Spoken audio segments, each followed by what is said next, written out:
Hello, everyone. I am Yashasvi, and before I jump into the demos, I'll give you a brief of my journey, small little journey of 8 years, and it's actually thought about how it is about finding what is broken before it breaks. Uh, I will also explain this through the two experiments and a tool that I developed over 6 months. I have worked across conglomerates, internet startups, and early stage founding teams working across GTM, revenue system, organization divide, design. I've been chief of staff in the last three companies I've worked. So I built a tool and another experiment. So there are two of them. And they both exist because I saw how things were on the outside and how they were actually on the baseline internal, and that was costing people, costing as in not just revenue, in other resource restrictions also.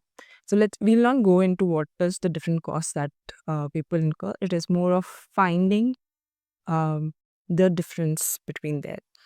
So the first project tool is called the Founder Execution Diagnostic tool. It's a 10-question tool which I designed to understand the real operational problem, which the founder may not see. I am not trying to blame the founder. It is just like the founders are so too engraved into day-to-day work that they cannot see the bird eye view. So this tool was made for them, where they just say whatever they are facing, what they think they are facing, and then the tool reads the signal, finds the patterns, and then tells them what exactly is broken and what could be done. So it's a free tool. There's no uh, restrictions for use. It is open to everyone, and I will talk about this tool in detail when I show the demo. The second one is called the one. So the idea is where this is a more fun uh, idea thought, because I was thinking over how dating and matchmaking happens. So I wanted to understand, because everyone around me somehow is very upset of how dating apps is not fixing the problems that it should fix. Uh, they are not able to find the one, and that's why I think it is there's some gap. That is what I could understand, but I want to understand what is the gap. So I tried a matchmaking experiment myself. uh, I have built that algorithm using numbers. It is because it has so much automation. I shifted all the calculations over to Google Sheets or sheet Excel format, rather than having AI in between and face hallucinations that could be a problem. So it is more structured that way. I will also, there would be a demo there also. Okay. So I'll explain what I'll move myself. Okay. So the founder execution diagnostic, what is it? I've briefed you. Why, and there are 10 questions. Why, we have also discussed, and there are 10 questions here. And each question is framed uh, as to the smaller parts of how businesses work, how the founder thinks, how the information is passing, who's accountable, what is the bottleneck. So all the answers reveal the actual underlying symptoms. So this is the demo of the diagnostic founder execution diagnostic tool. We'll take a case study of a company. Let's name it Meridian. It is a B2B SaaS company of 40 people, 18 months post Series A, and it has 3.2 million in ARR, and the sales have been flat for last 9 months.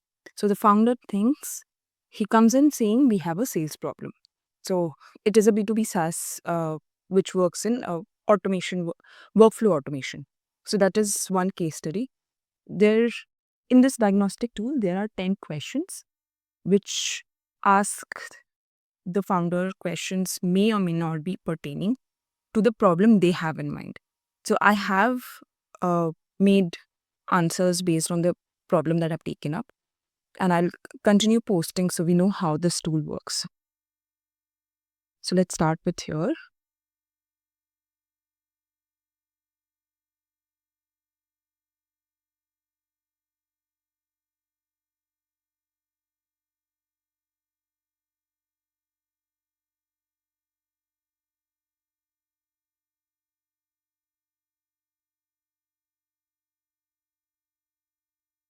This taking a little time. It obviously helps. It obviously helps with questions being as detailed as possible. So it is easier to diagnose what exactly happens, what might be the underlying issue that is maybe not seen and founder is part of day to day. They may or may not be. Okay, so we are here at the last question. I will also talk about the questions that we have. They are very specific to the why. We've already talked about why these questions were chosen, and now we go. Let's say mindfulness.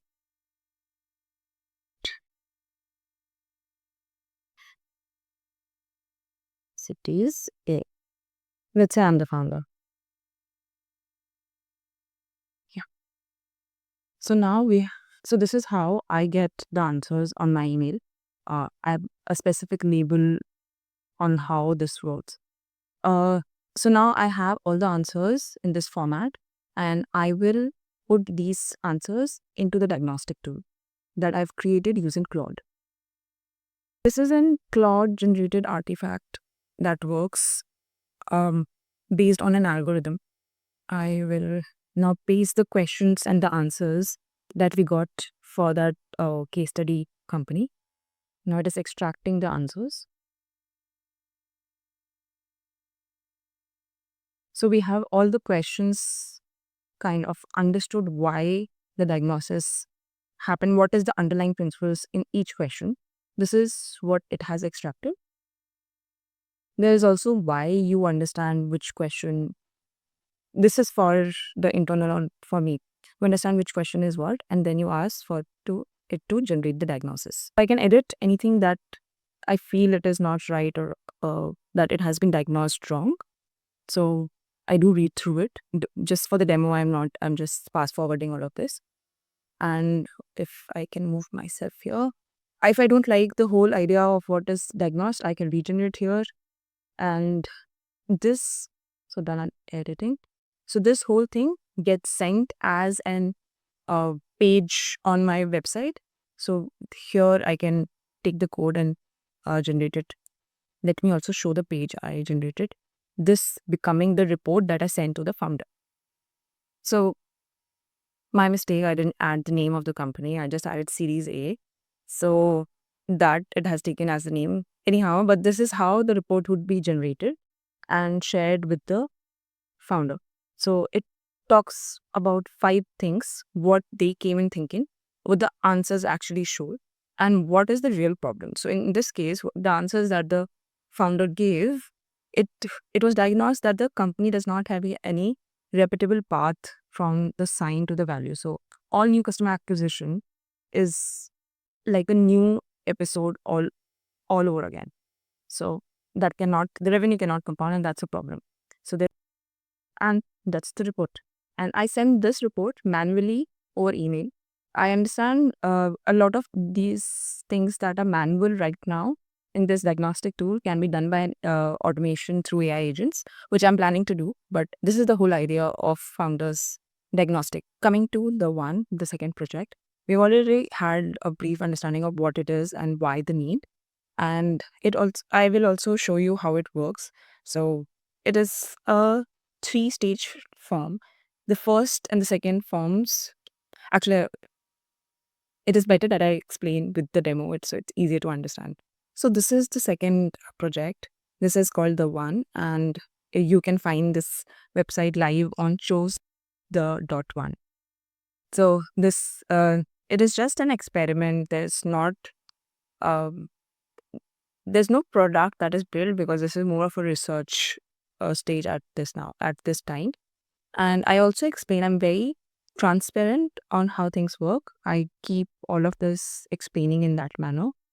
So there are two forms that go on. I will show how the form is built. So in case someone does not fill the second form, they will get an email reminder.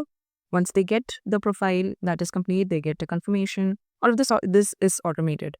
Then I review the matches personally. I've not outsourced this to an AI, because I think I can read between how people would match. There are a lot of problems, especially with humans and especially with a certain um, nationality, because this is mostly based in India. I think I've mentioned it here. It is only open to Indians. I understand how they work, how the team minds work in that manner. So match is done manually. When the match is found, then there goes the third form, which checks if they are available, if they consented, and because we want to understand they are a human person, so that their match would understand how to reach out to them. So a social link is an important factor. It kind of provides a security layer, especially for women. So when they both say yes, then I go personally email them. I also made a template. I just feed in their codes numbers, and I will also talk about the codes, that what exactly the code is, and that gets generated, and they take it forward. I do not interfere. So till now we have matched over five people, five couples. Um, Yet to get, it is too early. It has been approximately a month. It is too early to say if things would get to something. But yeah, this is anyways a little experiment on that. We will try filling a form. So this is the first form. I'll also tell you where the form ends and the second form starts. So if you say I'm currently in a relationship, so it takes you off the form. I will fill it as if I am a person. I am looking for a long-term partnership. I would say Jean, 28, female. There. I'll keep choosing the first option, so it's kind of easy. I'll fill in my main. There's a privacy policy, obviously, and they have to select it. Now here, if you say I will do it later, you will get a link on your email asking you to complete your profile. If not, then you can complete it here itself. Let's complete it here itself. For the mail entry, we will say that we can have that done later.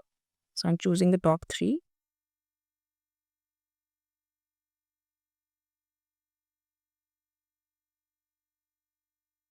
Okay. How close the age match should be, I think it's a very important deal breaker for everyone.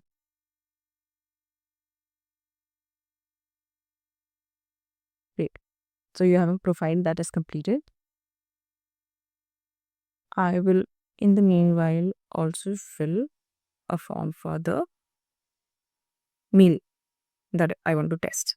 So he is single, available, job. There's also an need. He's manual. This sound dirty.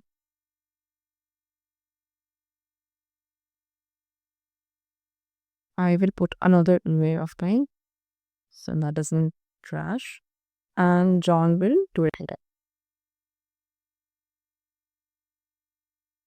So this is what it says. There's been a link that's been sent already to John and Jean. I got it here. And we'll go see how it goes. Unfortunately, I'm not able to show you the pool or the list of people. I would want to keep their privacy safe, but I'll show you the external parts of whatever it is. So here, Jane, the female test candidate, she has got the mail that you are in the pool of the one, and there's a unique code that is generated against this. So it's a automatically generated code, and it lets Jane get matched with other partners. Now, as you can see here, John has got this email where he has not completed his profile. He has to go click on complete my profile. If you can see, this is a specific email only for the person whose profile is incomplete. It will not, if the a link generated is shared, only then that can be a security issue, which the customer or the person who signed up is a problem. Otherwise, form 2 and form 3 are not available to the public. So I will choose the top 3 in all of these.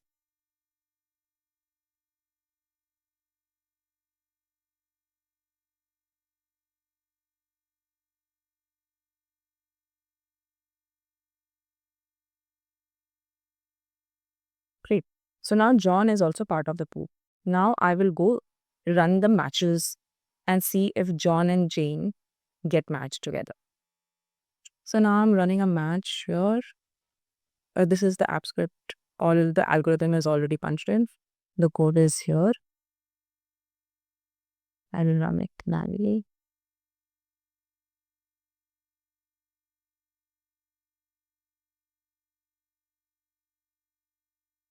Okay. So I will go check the current matches there,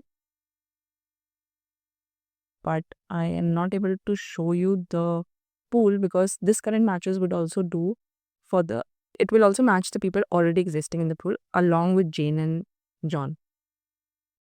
But we'll see if they get matched. So now I'm running a match here. This is the app script. All the algorithm is already punched in. The code is here. I'll run it now.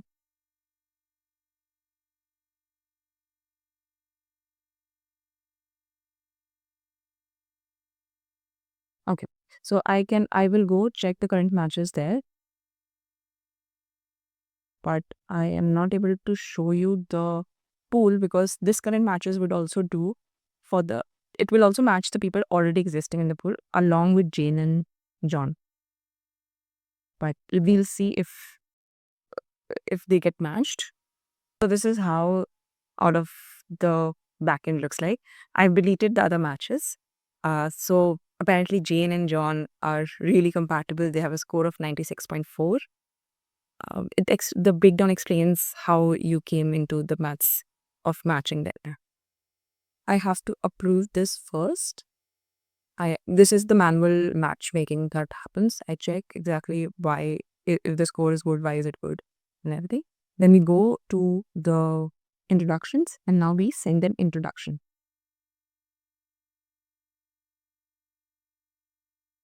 So form 3 has been sent to Jane and John, which is my email ID. So we go back and see how the matchmaking form 3 looks like. You are in the inbox of John. Jane would have got a very similar mail with her one code, but here John has got a potential match, which we're excited about. And then we ask him to give out his consent and data. So he'll respond now. Here, this is John's form 3. He can see his code. He can also see the match code of his partner, the one he has matched with.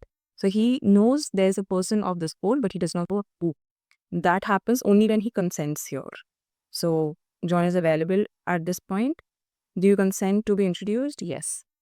We have seen a lot of people where I make matches. Maybe they just signed up for the fun of it. And when we really ask them if we have got a match and you're really interested, they say no here on this. So a lot of matches did not happen because people denied their consent to get matched. So I will put my, oh, this is my login.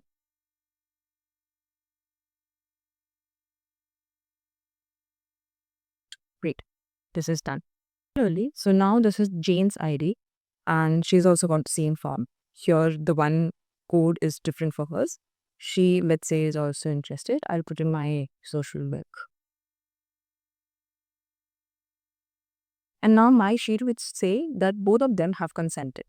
I'll show you how it comes to me on an email. So I get an email saying that the matches that you sent out, both of them have mutually consented. It gives me an alert of a mutual consent. So saying that we all have a match. And then it also tells me what exactly is very common or what they share. So I now understand, okay, this is a good thing that is going forward. I will tell you how I generate the email for introduction. How to go through this? Yeah. So I put in code here and put in this code here. I will also put the app script here, but obviously, uh, this is, oh, it has to be a safe space. So this is how the email goes. It looks like this, and I copy this and send out to the, this is a manual thing that I do, and then people can talk about, they can take it forward from here. We also send out a due diligence disclaimer, because we are just running the experiment. We don't know either of the partners, so it is best that they do use their own judgment. Out of edge cases that happen, one of the edge case is where one of the partners consented for the match and the other declined. So the other person who consented is left kind of in between, and it's heartbreaking. You don't know what happened. So I do send out this kind of a email where they know, okay, something was happening, but it is not going forward because the other person did not want to proceed, etc. So I think a lot of things that dating does not give, like closure, is what I'm trying to build here with the matchmaking. Coming to the end of the demo, this is my thorough line. I build things that find the gap between how things appear and how they actually are. It has gone over how founders think they have a sales problem, but it's actually an operating system problem. People think they have a listed partner, but they do not really. They are talking from a fantasy land. So this is more of how different things can be in real life, and it is very similar uh, how ghost busting in Deel would be, where I can identify the gaps before things get broken and understand how can we fix them before there's a cost attached to it. Hoping to meet the team soon. Bye.